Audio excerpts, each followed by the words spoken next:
Hello friends, ഞാൻ Anwar Sab, architecture of magic manifestation vibes. ജീവിതത്തിലെ ഉത്തരവാദിത്തം ഏറ്റെടുക്കുന്നതിനെക്കുറിച്ചും ഉത്തരവാദിത്തത്തിൻ്റെ പ്രാധാന്യത്തെക്കുറിച്ചുമാണ് നാം ചർച്ച ചെയ്തു വരുന്നത്.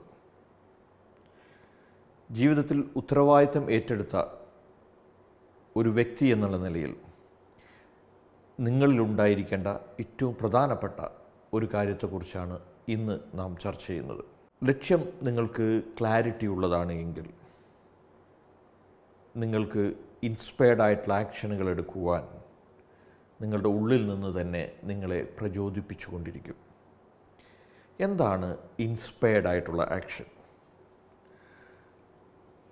നമ്മൾ പല കാര്യങ്ങൾക്ക് വേണ്ടിയും പല പ്രവർത്തനങ്ങളും ചെയ്യാറുണ്ട്, പല ആക്ഷനുകളും എടുക്കാറുണ്ട്. പലപ്പോഴും നമ്മളെടുക്കുന്ന ആക്ഷനുകൾ സമ്മർദ്ദത്തിൻ്റെ ഭാഗമായിട്ടായിരിക്കും. ചില ആക്ഷനുകൾ നമ്മളെടുക്കുന്നത് അതെടുക്കാതിരുന്നാൽ ഉണ്ടാവുന്ന ഭവിഷ്യത്തുകൾ ആലോചിച്ചിട്ടായിരിക്കും. ചില ആക്ഷനുകൾ നമ്മളെടുക്കുന്നത് നമ്മുടെ ഉള്ളിൽ നിന്ന് പ്രചോദിതമായിട്ടായിരിക്കും. ഇവിടെ പ്രചോദിതമായ ആക്ഷനുകളാണ് വലിയ റിസൾട്ടുകളെ ക്രിയേറ്റ് ചെയ്യുന്നത്. നിങ്ങൾ ഒരു റെസ്പോൺസിബിലിറ്റി ഉള്ള വ്യക്തിയാണ് എങ്കിൽ, നിങ്ങളുടെ ജീവിതത്തിൻ്റെ ഉത്തരവാദിത്തം ഏറ്റെടുത്തു കഴിഞ്ഞ ഒരു വ്യക്തിയാണ് എങ്കിൽ, നിങ്ങൾ നിങ്ങളുടെ ലക്ഷ്യങ്ങൾക്ക് വേണ്ടി നിരന്തരം ആക്ഷനുകൾ എടുത്തുകൊണ്ടിരിക്കും. നിങ്ങൾ നിരന്തരം ആക്ഷനുകൾ എടുക്കുന്നു എന്നതിന് അർത്ഥം നിങ്ങളുടെ ജീവിതത്തിൻ്റെ ഉത്തരവാദിത്തം ഏറ്റെടുത്തിരിക്കുന്നു എന്നുള്ളതാണ്. എന്തൊക്കെയായിരിക്കാം ഈ ആക്ഷനുകൾ, ഈ പ്രവർത്തനങ്ങൾ? അതിലേറ്റവും പ്രധാനപ്പെട്ട ഒന്നാണ്, ആ ലക്ഷ്യത്തിലേക്ക് ഞാൻ എത്തിച്ചേരണമെങ്കിൽ എന്തെല്ലാം സ്കില്ലുകളാണ്, എന്തെല്ലാം കഴിവുകളാണ് ഞാൻ ആർജിച്ചെടുക്കേണ്ടത്.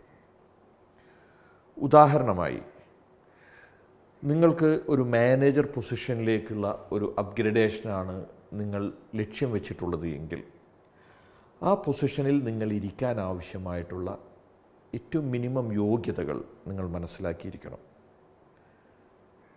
നിങ്ങളുടെ ലാംഗ്വേജ് സ്കിൽസ്, മാനേജ്മെൻറ്റ് പാടവം, ആ ഒരു ഇൻഡസ്ട്രിയെക്കുറിച്ചുള്ള വ്യക്തമായ ധാരണ, സർട്ടിഫിക്കേഷൻസ്, ഇങ്ങനെ തുടങ്ങി എന്തൊക്കെ കാര്യങ്ങളാണ് വേണ്ടത് എന്ന് കണ്ടെത്തുക. അതിലേക്ക് നിങ്ങൾ ഇപ്പോഴേ ആക്ഷൻ എടുത്തുകൊണ്ട് അതൊക്കെ കരസ്ഥമാക്കുവാൻ ശ്രമങ്ങൾ നടത്തിക്കൊണ്ടിരിക്കുക. ഇതാണ് ഇൻസ്പയർഡ് ആക്ഷൻ എന്ന് പറയുന്നത്. നിങ്ങളുടെ ഒരു ബിസിനസ്സിനെ നെക്സ്റ്റ് ലെവലിലേക്ക് എത്തണമെന്നാണ് നിങ്ങൾ ആഗ്രഹിക്കുന്നത് എങ്കിൽ, ആ ഒരു ലെവലിൽ നിൽക്കുന്ന ബിസിനസ്സിന് എന്തൊക്കെ ക്വാളിറ്റികളാണ് ഉണ്ടായിരിക്കേണ്ടത്, എത്ര സ്റ്റാഫാണ് ഉണ്ടായിരിക്കേണ്ടത്, എത്ര ടേൺ ഓവറാണ് ഉണ്ടായിരിക്കേണ്ടത്, ഇതെല്ലാം കൃത്യമായ ഒരു ക്ലാരിറ്റി ഉണ്ടാവണം.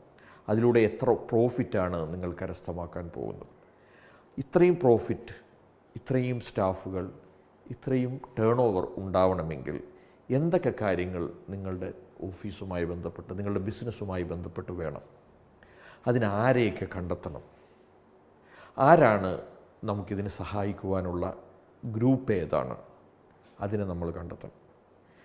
ഇതെല്ലാം ഇൻസ്പയർഡ് ആയിട്ടുള്ള ആക്ഷൻ്റെ ഭാഗമാണ്.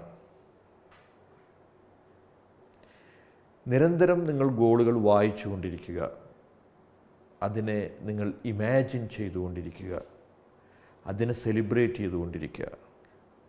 ഇതും ഇൻസ്പയർഡ് ആക്ഷൻ്റെ ഭാഗമാണ്. അതുപോലെ ഏതൊക്കെ ചലഞ്ചസുകളാണ് നമ്മൾ അതിജീവിക്കേണ്ടത്? ഉദാഹരണമായി, ഇപ്പോഴുള്ള ഇൻവെസ്റ്റ്മെൻറ്റിനേക്കാൾ കുറച്ചുകൂടെ ഇൻവെസ്റ്റ്മെൻറ്റ് കൂട്ടേണ്ടതുണ്ട്.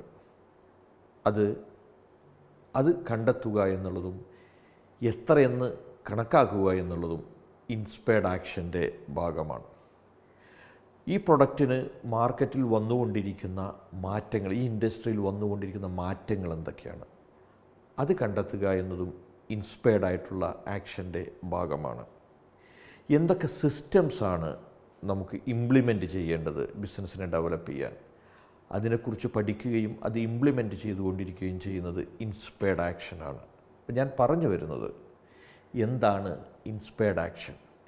ഇത് നമ്മുടെ ജീവിതത്തിലായിക്കോട്ടെ, ബന്ധങ്ങളിലായിക്കോട്ടെ, നമ്മുടെ ആരോഗ്യത്തിലായിക്കോട്ടെ, ഒരു ആരോഗ്യമുള്ളൊരു വ്യക്തിയായി ഞാൻ ജീവിച്ചു മുന്നേറണമെങ്കിൽ, ഒരു 3 വർഷത്തിന് ശേഷവും ഞാൻ വളരെ ആരോഗ്യവാനായി നിലനിൽക്കണമെങ്കിൽ എന്തൊക്കെ കാര്യങ്ങളാണ് എൻ്റെ ഭക്ഷണ രീതിയിൽ നിന്ന് ഞാൻ ഒഴിവാക്കേണ്ടത്?